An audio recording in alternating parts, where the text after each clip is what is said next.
Cool. Welcome to our first ever live sales training, guys. Super excited. This is Constantine. I could make an intro, but he's going to do a way better job at explaining his background, what he does. And he is also my personal sales coach who has trained me. And without him, I don't think I could close the deals that I have as smoothly and as easy as I have. So let's give a welcome to Constantine. How's it going, man? Eric, how's it going, man? I'm good, thank you. So, just a quick Good. intro for your audience in case they don't know me. I've been in sales for about 15 years, closing in high ticket sales for the last 4 years. I've done government contracts before, B2B sales, B2C sales. I've worked in 7 different industries. Over the last year, I've started my sales training company, my sales training business, where basically I've noticed over the last 15 years that no matter what industry you're in, the sales principles are effectively the same. So now I work with business owners, salespeople to effectively increase their conversions. And today, I guess I'm just gonna kick it over to you and you lead me and you prompt me, and then we'll just do what you want to do. Yeah, awesome. So I was thinking, oh, hey, we got somebody who just joined on Instagram. Hi, Diva. We're covering some sales training today with Constantine. If it's on Zoom, I think I have the link in one of my stories. Feel free to join. But yeah, so I was thinking we cover like the basic objections and concerns that a lot of us go through when we first start, especially on sales calls. So let's, since it's Friday, let's cover one that I actually had to go through today.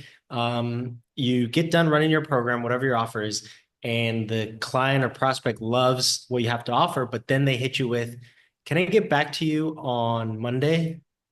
Mhm. Oh, So the first thing that we always want to do anytime a client says that they want to contact us later, they have to speak to a spouse or whatever the case is we want to find out if that's the real reason why they can't make the decision on the meeting.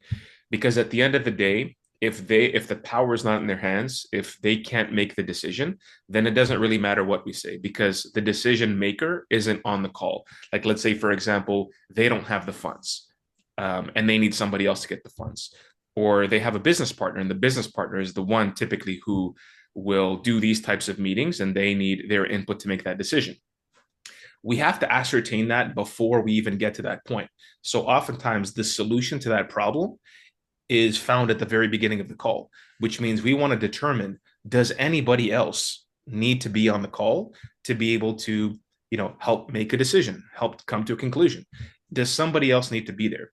Now, if we find out that they're telling us no, that they're the decision maker and everything else can be handled by them, then we can't really, we have to take their word for it, right? We can ask if they're sure, and if they say that they're sure, then we can continue. If they tell us that we actually should bring on director of marketing, or I should bring on my husband, or whatever the case is, then that's something that we need to handle it in the moment.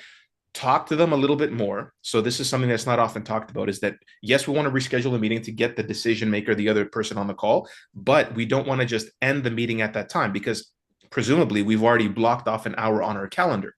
So we've already blocked off an hour on our calendar, which means that we've dedicated that time to have this meeting. So what we want to do on the meeting is we want to be able to build rapport, build trust with the other person so they can feel reassured. That way, when the spouse or when the partner comes on the call, on the next call, we have an ally, and our ally is the first person that we were speaking to.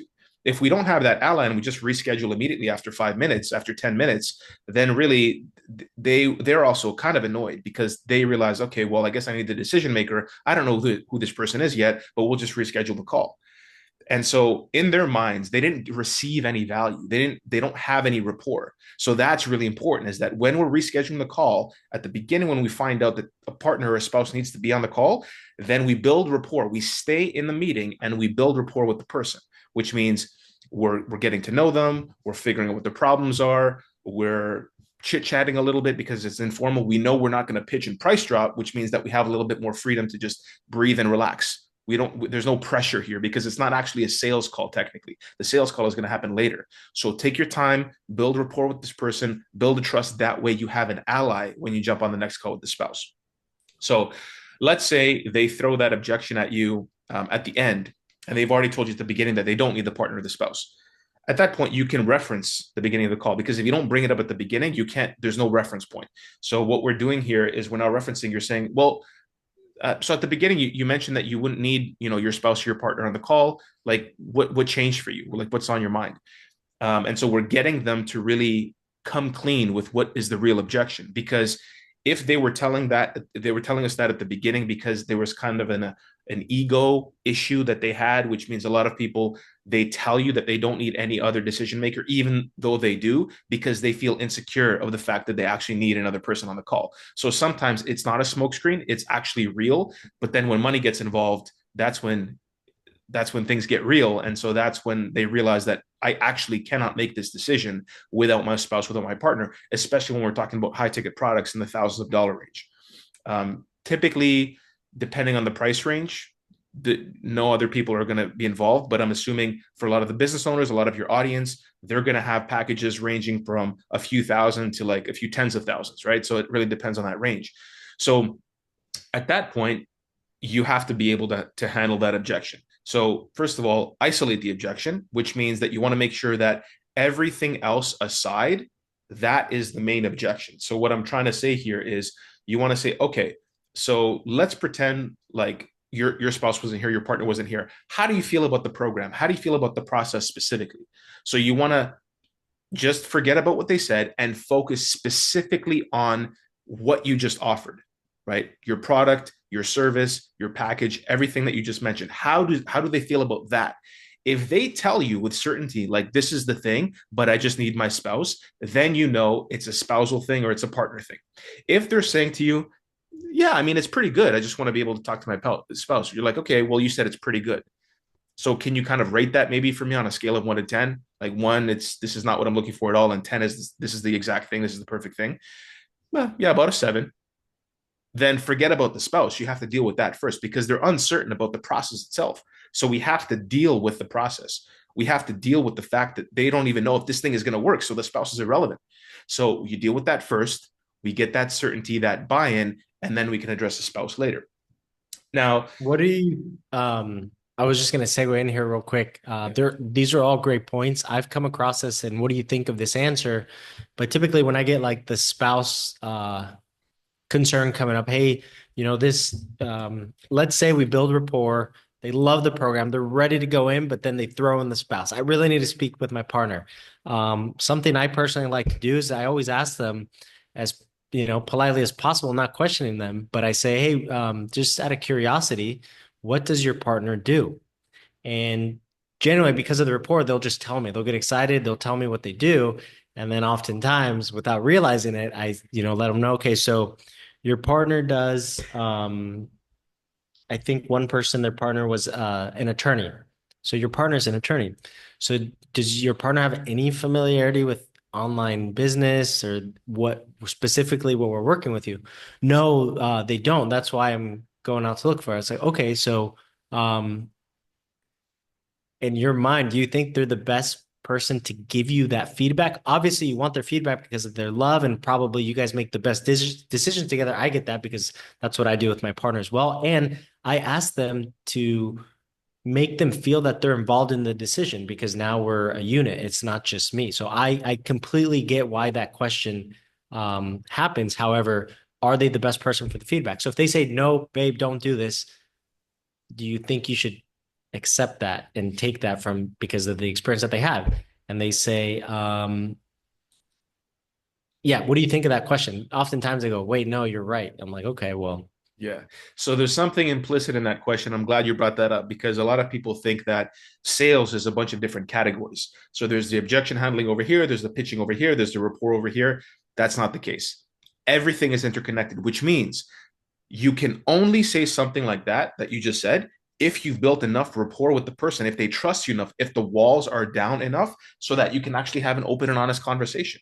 You can't have an open and honest and hard conversation with somebody if you haven't built some level of rapport, some level of trust, and they feel like they can be vulnerable with you, which means before we even get to that point, everything else that we do on the call as far as making them feel relaxed, building the rapport, making them feel like, okay, we're the people with the answers, right? So your frame, the authority frame, your authority frame is irrelevant unless you actually have the knowledge. So you have to be a knowledgeable person. You have to be a person with integrity. You have to show that. You have to build a rapport. And then once you do that, then those questions are actually going to be questions that you can ask. Because what I see a lot in the sales space is that people will throw out lines, like they'll say, okay, you could say this line, but the line itself doesn't work outside of a specific context, which means, Eric, what you said is exactly right. But outside of that context, it won't work. Because if you do that, it feels like a threat, like an attack, which means if you haven't built rapport with me, and if I'm just kind of sitting there rationally, like, look, saying, okay, I got to talk to my spouse, and you're saying this about my spouse, me, I might feel like you're attacking my spouse. And I'm like, man, we just make decisions, together. So I don't really know why you're saying what you're saying. In fact, I've had salespeople. In fact, as part of my own research, I do sales calls with the intention of not even buying anything because I just want to see the salesperson and see how they're running the sales call. So the answer is you can ask that question, but you can only ask a question like that if you built enough trust and rapport with the person where they're actually open with you, vulnerable with you. They've been open and vulnerable. They've said things that are kind of painful and challenging for them. And they've shared those things with you. At that point, you can have more of like a real talk with them. You could say, listen, you know, uh, basically what you just said, but you're kind of pre-framing it, which is, based off what you told me, it seems like this is the right thing. It's the right time right now. You're rating it a 9 out of 10. You're talking to your spouse. Is there anything else beneath that? Because at the end of the day, remember that what we're doing here, it's for you. Because if we're talking about the spouse and the spouse is not involved in the ROI of the product or service, then the spouse is not relevant. But if it's going to be like a marketing director, then forget it. You're already screwed. So if this is a B2B thing, like if you're selling to business people, you better be sure that both decision makers are on the call because there's no way to get around that objection if it's a business partner that needs to be on the call. So let's get that out of the way. If it's the spouse, and the spouse is not reaping the benefit from the product or service, then yes, you can ask that question because the question is very valid. Your spouse is not the one going to be reaping the benefits. It's going to be you. So your spouse, and so that's another angle that you can take, which means, okay, your spouse is a lawyer. How much do you think he knows about these types of decisions? Has he made an investment like this before? Like, I'm just curious. You can ask, I'm just curious, just be curious. Like what's kind of like your thought process behind, asking your spouse about this. So sometimes lines are good and that's a pretty good one. Like, I'm just curious, what's your thought process? You don't want to ask like, what's your logic or what's your reasoning? Because it sounds very challenging. Like you're getting them to justify what they're saying. So it's like, what's your thought process around this? And you're just being curious, just curious. What's your thought process? And they'll tell you what they're thinking. And if it's something that's valid, which means we have a shared account and I actually cannot withdraw any money out of that account unless I get my partner's approval, especially because we've agreed that anything above 3,000 that we have to both make the decision, then it's really hard to get around that. And you should have dealt with that at the beginning, right? That's the problem with the spousal objections that are valid. If they're valid and you didn't deal with that at the beginning, it's going to be hard to get around that. So one way we can get around that is with what you mentioned, as far as kind of questioning the spouse's authority in being able to make these decisions. Also linking the fact that this decision is for the person that you're talking to, not the spouse. And a line we often hear is, it's better to ask for, isn't it better to ask for forgiveness than it is to ask for permission? I hate that line. So we hear that all the time. I Yeah, don't like it. I was gonna say because it's kind of like saying, go, well, if somebody values their partner's decision, it's kind of like going behind their back. I Exactly. don't know if I'm too crazy about that one because it might close the deal, but then you're also, I think, possibly setting up for a conflict for later. Buyer's remorse. That's exactly right. And I'm glad you and I are talking, Eric, because you know this, especially helping people with their relationships. This is not a strategy that's going to strengthen the relationship. In fact, it might cause conflicts on the back end that you can't solve on the front end because after you close the call with them, they're just having a conversation that you're not privy to. So it's like, well, yeah, I guess I can ask for forgiveness. Then they ask for forgiveness. It causes a whole host of other problems. It may not necessarily be related to the service that you're offering, but it's still causing problems. Not only that, is it might cause chargebacks and buyer's remorse. So meaning that they might make a decision and then charge back. So, and that's very damaging, especially if you're with Stripe or some other payment processor and they make a decision to buy on the call and they talk to their spouse and because they don't know you're a stranger, they do a chargeback, that could actually hurt you. As a business, it can hurt you a lot. So especially if you're a business owner listening to this, you should be very careful about using certain tactics that will potentially cause buyer's remorse later. So you want them to make a decision that's coming from like an empowered place, like not like you've cornered them. You've cornered them. You've made the ask 6 times, and now they finally closed and they've caved. That's not a relationship that you want with somebody. That's like forcing a date, right? It's like you're forcing this person to like go out with you, and you're like sitting them down. I It's like, like yeah, that. yeah, you're on a date with them, but like, are they really enjoying themselves? Do they want to come back and have a second, third, Yeah, fourth date with you? I like that analogy. That's what I feel like you're always been really good at is making those good analogies. You bring up a good point though. So on Stripe, they have a 24-hour chargeback feature. Oh, okay. So that's why you don't want to do those Yeah, um they can type freeze your of. funds.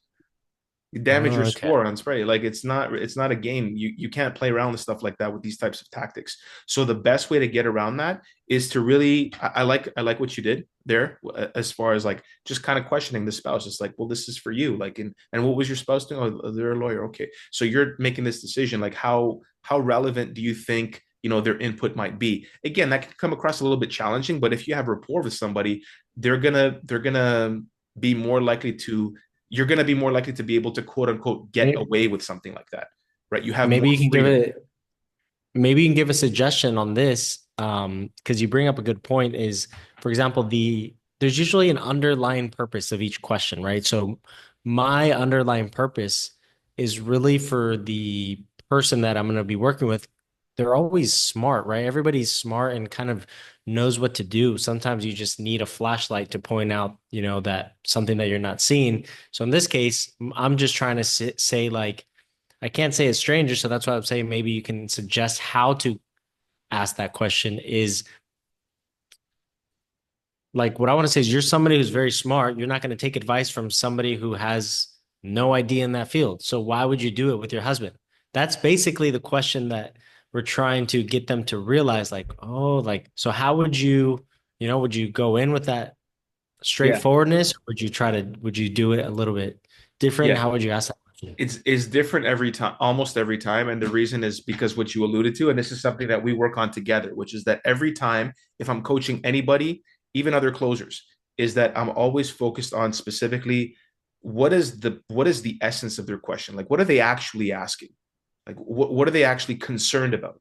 So if you can get to the essence of their concern or of their question, then you can just cut the rest and just get to that point, which means they're concerned. Are they a very analytical person? Are they withdrawn? Are they more open? Do they look like worried and anxious? Because oftentimes worried and anxious people need like this emotional calm that you have to be able to give them, which means that the language that you're using is a lot more emotional, right? You're slowing down your speech, right? You're making sure that you're connecting with them a little bit. Analytical people, they actually get calm by having more information, which means, and Okay. especially in education consulting, any kind of services, is that the more knowledge you have as a closer, as a salesperson, as a business person, the more knowledge you have, the more they feel reassured because of your knowledge. Those are the analytical people, because analytical people, they analyze information. So if you have all of the information and you're able to properly organize it and position it, then that actually makes them feel calm. It's not the emotional calm that they need as much as the knowledge that you can provide for them that will allow them to feel more calm, which means troubleshooting, logical problem solving, and you get to the core of it. And it's typically not fear. They're not clear about what it is that you're saying. So they just need a little bit more context. And so the way you're going to deal with that will depend on your avatar's profile, quote unquote profile. And Okay. usually what I like is I like a model that I use, which is basically there's three types of prospects. There's the prospects that are we call them lay down prospects, which means that they're going to buy either way. So it doesn't really matter what you say, as long as you don't screw it up, you're going to close the deal. That's maybe around 8-10%. There's the You call them prospects what? that, Lay down? yeah, Just to lay get down, it like they lay lay down. down. Yeah. Oh, gotcha. Yeah, Okay. like they just lay Okay. down, right? Roll over, right? Okay. 10% are the ones that don't close. They just never close. They're just there to like collect information, and they're just super Okay. skeptical, and they just don't come with the intention of buying. And there's the 80% in the middle. And the 80% of the middle are typically the ones that you can that are going to be a combination of both the lay down qualities that those people have and the analytical skeptical qualities that the people on the left that are left pocket have. So left pocket and right pocket, I'm going to explain that concept. Right pocket are the people who believe that they can do Okay. this thing and they don't really need you, they don't need your support, they don't need your help.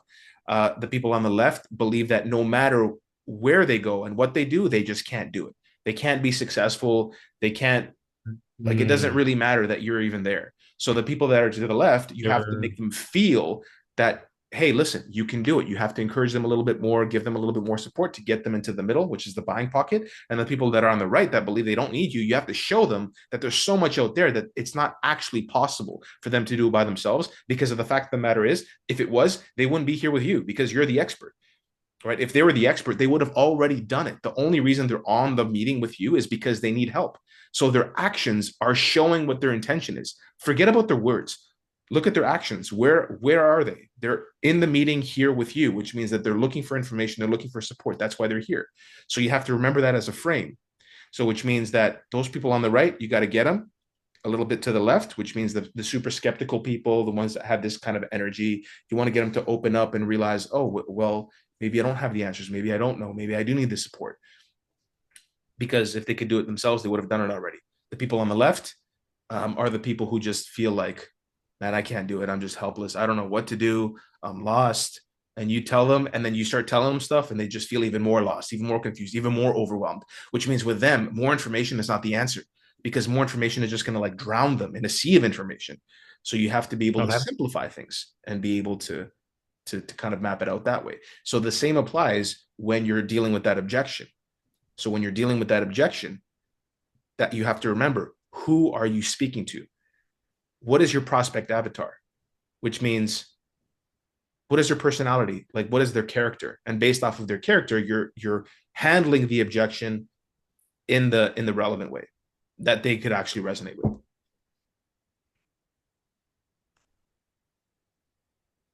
Hold on, I was ending. We had one person on, at least on Instagram live, follow the whole time and comment on a lot of the things that you said and said that you pointed out that that is the question for the spouse is what are you concerned about? It has nothing, if you just ask that question. So it was cool. You going back real quick to the type of prospects that show up, specifically like the information people. I feel like there's always a fine balance between like information, too much information, like information overload. Um, what what is that right balance? Like how Right? much is good information for them? How much is too much information? And how do you assess who that person is if they're information analytical, if they're not, if they're more about feelings? Yeah. So the way you assess that is just by having a conversation, typically by having a normal conversation with somebody and then doing your discovery well, which means that you're asking all of the relevant questions and you're paying attention to how they answer your questions. And oftentimes, the people that are more analytical will have more questions because they're thinking a lot more about what you're saying.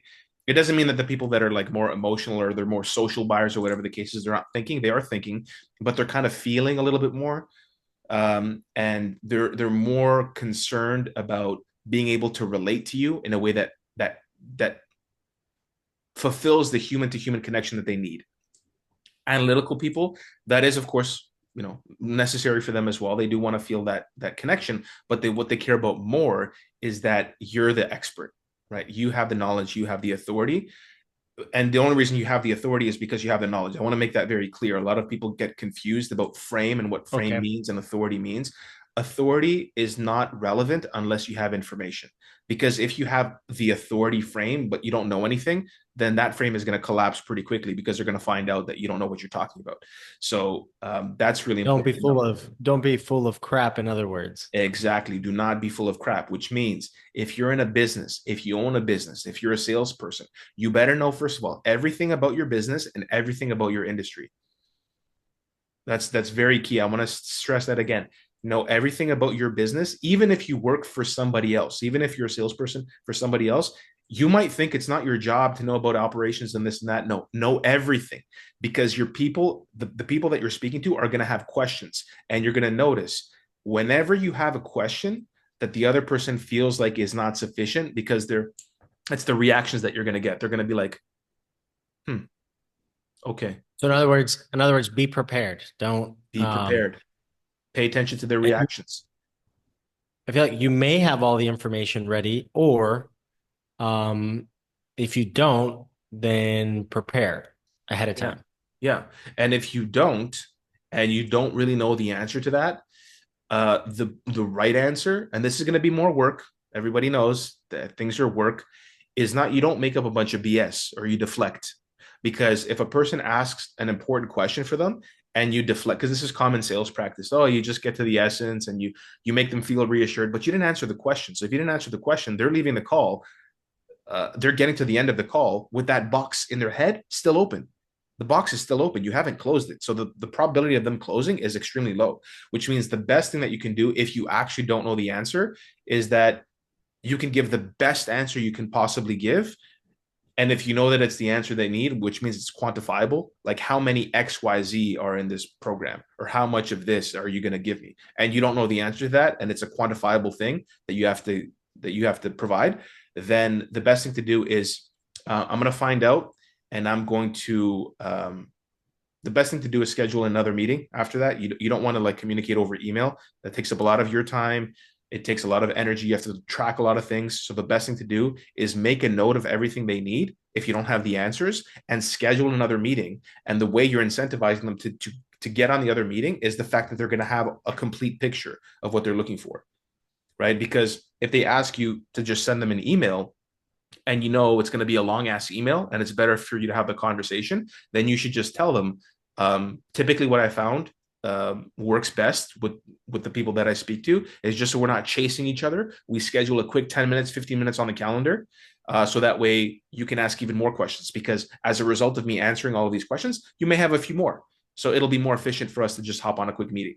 And you're just making it super casual, and you're making it logical. And they're like, oh, okay, cool. That sounds good. And they jump on a meeting with you, because this whole email exchange back and forth, it's very time consuming, and you can't read the other person. They're not there. You can't listen to their tone. You don't know anything. You can't close, right? It's just very cumbersome to do things over email. So the best thing that you can do is, if you're a business owner, if you're a closer, if you're a salesperson, and you don't know the answers to questions that are required, the required knowledge, you make a list of the FAQs and you answer each one. And especially if you have prospects that are coming and asking you questions, you let them know, as far as the specific answer that you're looking for, I'm going to actually look into it, and I'm going to make a note of any other questions that you have that I don't have the answers to. So that way we can actually, have another quick meeting for like 10 minutes, just very brief, and you can kind of dismiss it like it's nothing. And that's typically what I do if I want a follow-up meeting. I'll just dismiss it like it's nothing. So I'll just put like a quick 10 minutes on the calendar, and that way we can reconvene and you can ask me all your questions. And you keep a buffer, 10 minutes. Maybe there's a 20-minute call. And that way you can actually have time to close, build a little bit more rapport, answer more questions, and then close on the call. I see. Okay, I like that. I like to make the list of like FAQs, right? To be able to answer, be prepared. And it brings up another question is that I feel like happens to a lot of people. It's happened to me with consulting, not my business now because I love it. But what I run into a lot is, let's say you're somebody who's just starting and you hate sales. I mean, you hate it. It's uncomfortable. You're like, oh, like I have to pitch this, and which a lot of people sometimes struggle with. Or am I charging too much? Am I not charging enough? Imposter syndrome kicks in. What would you say to those people? Because here's what I start with. I say, first, you have to do it because you have to know your business. You have to put in the reps. And then eventually, if you make money, you'll be able to hire someone so you can delegate that. But let's say you're in the stage right now where you're a solopreneur and you don't have that luxury and you have to do it. What do you think are like good tips, suggestions, tricks for somebody, to go through this process and close some sales? So the best thing to do if you don't know what you're doing is get a coach. Because it's like playing a sport. If you're going to pick up a sport, you need a coach. Michael Jordan had a coach. Kobe Bryant had a coach. The top players in the game have coaches. So you as a noob, you need a coach. So first of all, what I would suggest is get a coach. And listen, if you can't afford a coach, then you got to go online. You got to get some resources. Read a couple books, do some practice. You got to combine information absorption with application. So the best thing to do is understand that your business is a psychological understanding that your business, the fuel of the business is sales, which means if you're not bringing in the sales, then your business might as well not exist because it doesn't even matter if you don't have money coming in, you don't have clients, your business is not a business, right? A business is, people giving you money and you fulfilling on whatever your promises are by your product or service, right? That's what a business is. A business is value exchange. So if that exchange of value is not occurring, then you don't have a business. So just understand that if you're if you have an aversion to sales, it may also be because you believe that sales is some kind of like a slimy game that you have to play because salespeople have a reputation. We see that through like movies and through books and through people talking. They have a reputation of being liars. And because I've been in the game for a long time, a lot of people are actually liars, like they're slimy people. So this is not a reputation that is unwarranted. Okay. So it is warranted. But just know that you don't have to be that way, which means my specific approach is more of like a consultative approach. You just want to share what you know with the other person and just get them to see that, okay, so you have an issue, like a problem, and just simplify it for yourself. Okay, they're coming to you and they're having some kind of a problem, some kind of a challenge, and the only reason they're there with you is because your product or service can potentially solve what they're looking for. So ask a bunch of questions. I disqualify people all the time, which means if I feel like I can't help them or the company can't help them or we can't support them in the way they need to be supported, then I say, listen, I think the best thing for you to do is do XYZ elsewhere. So if you take the pressure off of yourself and don't see it as a sales call, see it as like you're just like helping them. It's a discovery call. A discovery call is something that we use, a term that we use, which is basically a qualification call. So you're asking a lot of questions to find out specifically, okay, what are their problems? What are their pains? What are their desires? Like, what are they actually seeking? And can you bridge the gap for them between where they are and where they want to be? If the answer is yes, then you just kind of like present the information in a way that's like comprehensive and clear. And don't forget the human element, which is that if you feel scared of sales, it's probably because you're treating the interaction like a transaction.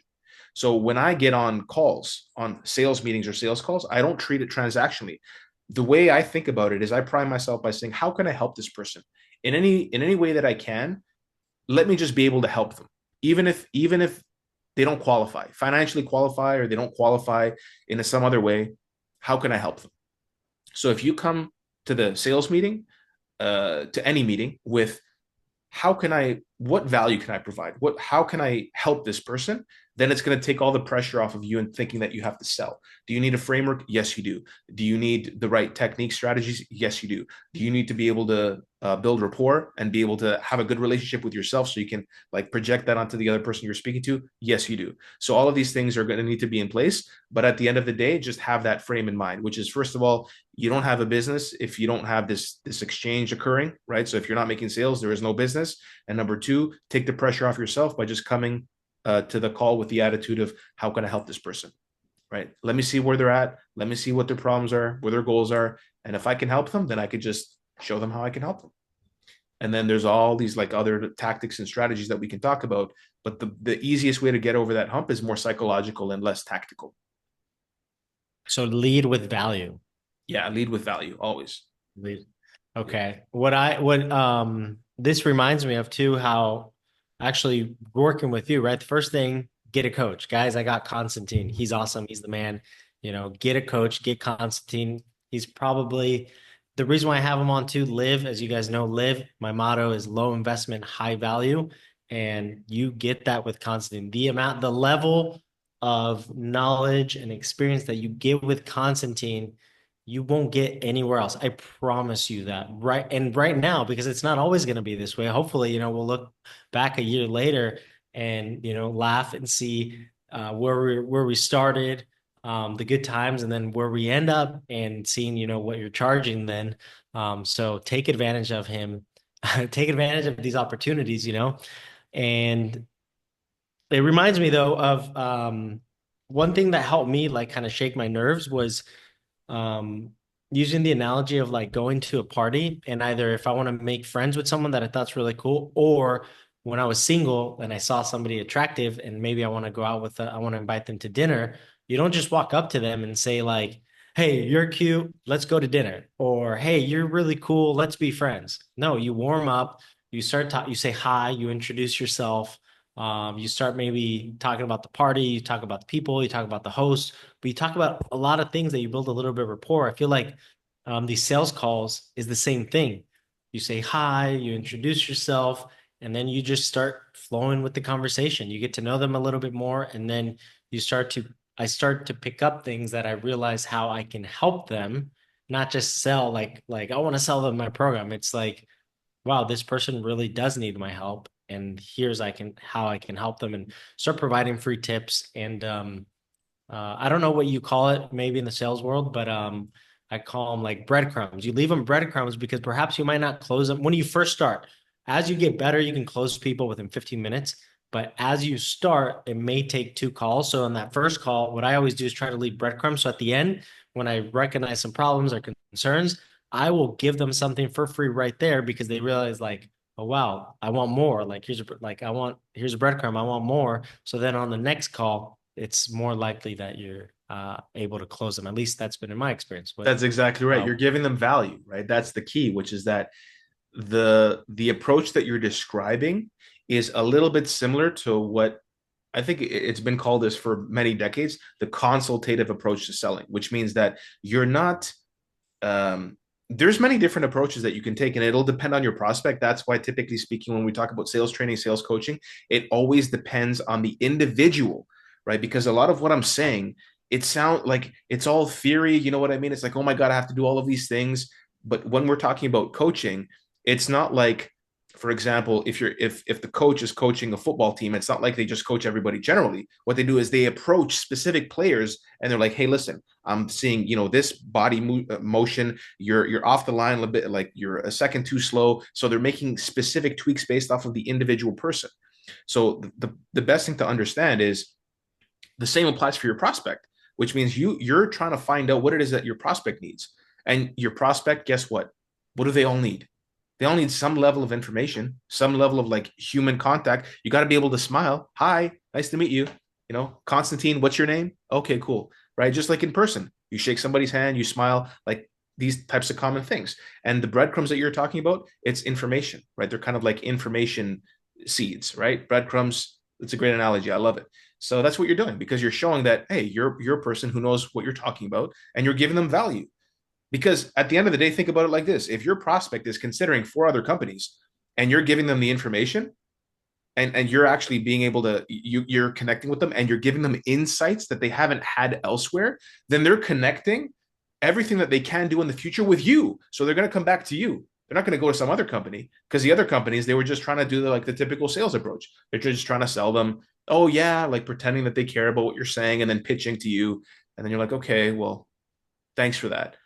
And then you go to a person who actually like cares about you and is asking you questions, like real questions, and you're consulting them a little bit and the pressure is off, right? So you're not really trying to get them to sell. They don't feel like that slimy energy off of you. Then where do you think they're going to go? Yeah. I love it. I love it. I think we will be wrapping up. I actually have another meeting here in that I have to go to in person. Um, so any like closing statements? No, thank you for having me, Eric. I look forward to speaking to more of your clients, finding out what their issues are, what their problems are. I encourage everybody to join these lives, to join the Zooms, because that way I'm going to actually ask you about your business and what you need help with specifically. Whatever I'm going to be saying is not going to be generalized. It's going to be for you. So if you want to be put on the spot and you're ready to be put on the spot for good reason and ready to grow, then I would say join these lives, join these calls, because you're going to get a ton of value. And I think it's good practice too, because if you come on here, it can be a little bit intimidating at first, but it's better to get rid of those jitters and there's nervousness here than it is on your call that you could potentially lose out on that money because sometimes you're the person that got in your own way. Maybe you did everything right, you got those proposals, you got everything, and then once you get on the call, you freeze or your voice sounds nervous. So it makes the prospect feel insecure that you can deliver. Even though you can deliver, you could be messing that up. So like Constantine said, come on here. Um, and yeah, that's it. So I really appreciate you coming on our first live. We'll definitely be doing more of these and covering different topics as we go. I'll post this in the community. I'll post some snippets in by the way, I think we're on your Zoom, so if you can send me the footage. For sure. Yeah. Uh, I'll post it on Instagram. Guys, send me comments, questions, things like that that Constantine and I can address. And it's Friday, so everyone have a good weekend. Enjoy your weekend, and hopefully you're out there, crushing it and closing some deals. So